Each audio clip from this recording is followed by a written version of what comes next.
रितेश नाम का एक आदमी रहता था। वो अपने माता पिता के साथ रहता था। उसके पास व्यापार करने के पैसे तो थे, पर उसे पता नहीं चल रहा था कि कौन सा व्यापार शुरू करे। इसीलिए वो इस विषय में फैसला लेने के लिए अपने पिता के साथ चर्चा करता है। पिताजी, मुझे पता नहीं चल रहा है कि आपके दिए हुए पैसों से मैं कौन सा व्यापार शुरू करूं। अरे, उसमें क्या है, पकौड़ी का व्यापार शुरू करते हैं। पकौड़ी का व्यापार? हाँ बेटा, हमारे गांव में जलेबियों का, समोसे का, अचार का, पापड़ का ऐसे बहुत व्यापार है। तो तुम्हें कुछ अलग व्यापार करना होगा। गांव में जो व्यापार नहीं है, अगर तुम करोगे तो अच्छा लाभ पाने का मौका होगा। सिर्फ सादा पकौड़ी कौन खरीदेगा पिताजी? इसीलिए हम सिर्फ सादा पकौड़ी नहीं बनाएंगे। तो फिर हम सादा पकौड़ी में साथ साथ चिकन पकौड़ी, फिश पकौड़ी, मिर्ची पकौड़ी, आलू पकौड़ी, प्याज के पकौड़ी, अंडे के पकौड़ी जैसे अलग अलग तरह के पकौड़ी बनाएंगे। ऐसे हमारा व्यापार को बहुत लाभ मिलेगा। रितेश को अपने पिताजी के बात सच लगे, परंतु मुझे इतने प्रकार के पकौड़ी बनाना नहीं आता है ना पिताजी। मुझे भी तो बनाना नहीं आता। हम खुद इन सब के विधि बनाएंगे और इसके लिए तुम्हारी माँ भी सहायता करेगी। ऐसे कहकर रितेश के पिताजी रितेश को प्रोत्साहित करते हैं। फैसले के अनुसार पकौड़ी को बनाने के सामग्री रितेश खरीद के रसोई घर में इकट्ठा कर रहा होता है कि उसके पिताजी पके हुए अंडों को 2 हिस्सों में काट रहे होते हैं और रितेश की माँ पकौड़ी के लिए बेसन का मिश्रण तैयार कर रही होती है। बनाए हुए मिश्रण को 6 अलग अलग बर्तन में बराबरी से रितेश की माँ डालती है। रितेश के पिताजी पहले बर्तन में कटे हुए अंडे, दूसरे बर्तन में कटे हुए प्याज, तीसरे बर्तन में कटे हुए मिर्ची, चौथे बर्तन में कटे हुए आलू, 5वें बर्तन में कटे हुए केले और छठी बर्तन में कटे हुए चिकन के पीसेस डालते हैं और फिर एक एक करके उन सारे अलग तरह के पकौड़ी को तेल में तलते हैं। रितेश जब पकौड़ी का स्वाद देखता है तो उसको बहुत स्वादिष्ट लगता है। फिर वो अपने पिताजी के बातों को सच मानकर पकौड़ी के व्यापार को दृढ़ निश्चय से शुरू करता है। ऐसे शुरू हुआ था रितेश की जीत की कहानी। 15 साल बाद वही पकौड़ी का व्यापार रितेश को सिर्फ अमीर ही नहीं बल्कि बहुत घमंड और कठोर बना देता है। दूसरी ओर रितेश के पिताजी को बहुत दिनों से ठीक से दिखाई नहीं दे रहा था और सुनाई भी नहीं दे रहा था।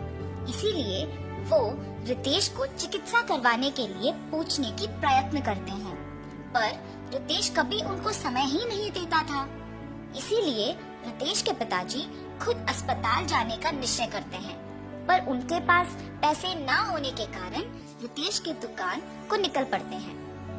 अरे रितेश बेटा, कुछ दिनों से न कुछ ठीक से दिखाई दे रहा है, न कुछ सुनाई दे रहा है। चिकित्सा के लिए 3000 रुपयों की जरूरत है। थोड़ा मदद करो ना बेटा। क्या 3000 रुपए? उतने पैसे तो मेरे पास नहीं है। पर बेटा, कल ही तो तुमने बहू को बताया था कि हर रोज तुम्हें 30,000 मिलते हैं। आप पहले यहाँ से चलिए, कह रहा हूँ ना पैसे नहीं है। और घर चले जाते हैं। घर पहुँचने के बाद चिकित्सा के पैसे मांगने रितेश के पास गया था, पर उसने ये कहकर भेज दिया कि उसके पास पैसे नहीं है। क्या 3000 के लिए उसने ऐसा कह दिया? व्यापार तो अच्छा चल रहा है ना। शायद उसको हमारा यहाँ रहना पसंद नहीं। बहू ने भी खाना सिर्फ उन दोनों के लिए बनाया है। मैंने हम दोनों के लिए खाना बनाया है।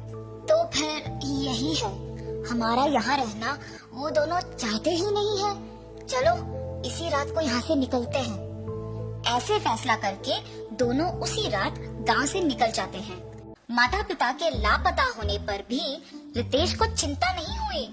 अगर किसी ने पूछा तो कहता था कि तीर्थ यात्रा पे गए हैं। रितेश को पकौड़ी के व्यापार में लाभ ही लाभ आ रहा था।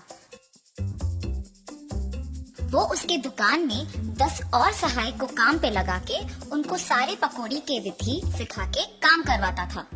इसके अनुसार उसने पकौड़ी के दाम भी बढ़ा दिया था। मिर्ची पकौड़े 5 रुपए के 10 पीस, प्याज के पकौड़े 8 रुपए के 10 पीस, आलू के पकौड़े 10 रुपए के 10 पीस, अंडे के पकौड़े 15 रुपए के 10 पीस, चिकन के पकौड़े 20 रुपए के 10 पीस और मछली के पकौड़े 25 रुपए के 10 पीस।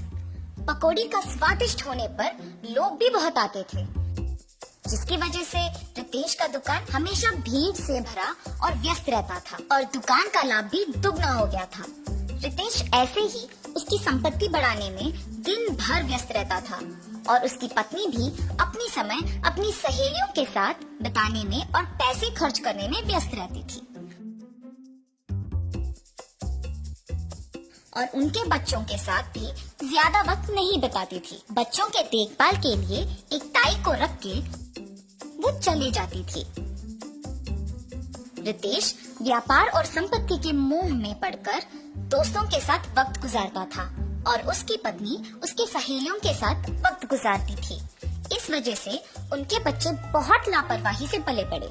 रितेश अपने बच्चों को अनुशासन से नहीं बड़ा कर पाया और अपनी बीवी को उसके शौक से दूर नहीं रख पाया।